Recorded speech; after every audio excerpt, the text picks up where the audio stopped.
All right, MotoGP fans, hold on to your helmets because things just got wild. Marc Marquez, the six-time MotoGP king, is absolutely dominating. 4 wins out of 4, 2 sprints, 2 Grands Prix. Is anyone surprised?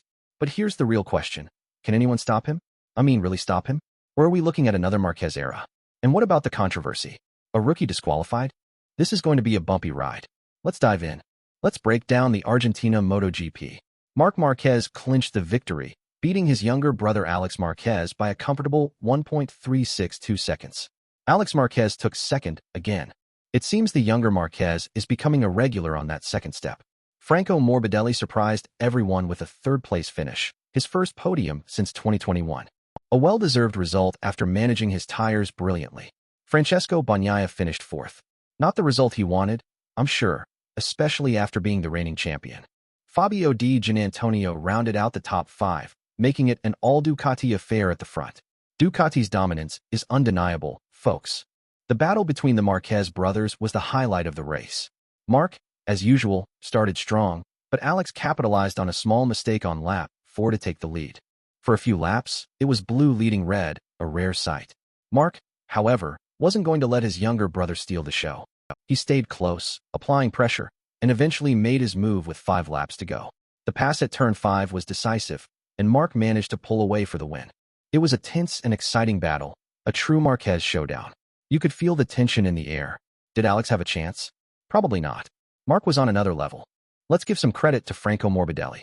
This guy hasn't been on the podium since 2021, and he delivered a stellar performance in Argentina. He rolled the dice with the soft rear tire, a risky strategy that paid off.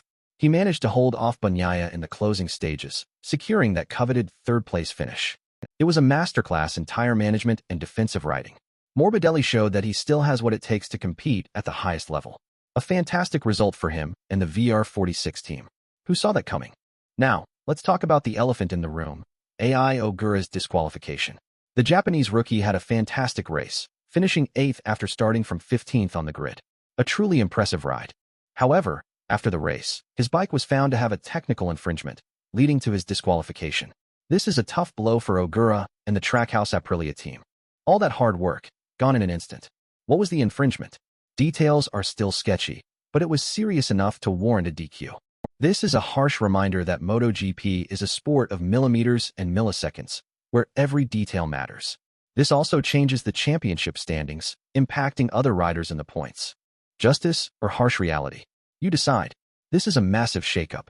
So, how does Ogura's disqualification affect the championship standings? Marc Marquez now leads with 74 points, 16 points ahead of Alex Marquez, who sits in second with 58 points. Bagnaia is third with 43 points. The gap is widening, folks. Morbidelli's podium finish moves him up to fourth with 37 points. Johann Zarco, thanks to his strong performance, climbs to 5th with 25 points. The rookie Acosta is in 10th with 13 points. The disqualification has a ripple effect, bumping everyone up a position. The championship battle is heating up, and every point counts. Will Marquez continue his dominance? Or will someone step up to challenge him? Let's dig a bit deeper into the technical side, specifically engine mapping. Modern MotoGP bikes use sophisticated engine management systems to optimize power delivery based on various parameters like throttle position, gear selection, and lean angle. The engine map is essentially a lookup table that defines the optimal fuel injection and ignition timing for each operating condition. Teams spend countless hours fine-tuning these maps to extract every last bit of performance from their engines. A slight change in the engine map can make a significant difference in lap times. The complexity of these systems is mind-boggling. A paper by researchers at the University of Bologna, reference, Advanced Engine Mapping Strategies for High-Performance Motorcycles, Journal of Automotive Engineering, 2024, highlights the importance of adaptive engine mapping techniques that can dynamically adjust to changing track conditions. This level of sophistication is what separates the frontrunners from the rest. So is Ogura's disqualification related to illegal engine mapping? We don't know for sure, but it's a possibility. Another crucial aspect is suspension kinematics. MotoGP bikes use advanced suspension systems to maintain tire contact with the track surface, even under extreme braking and acceleration forces.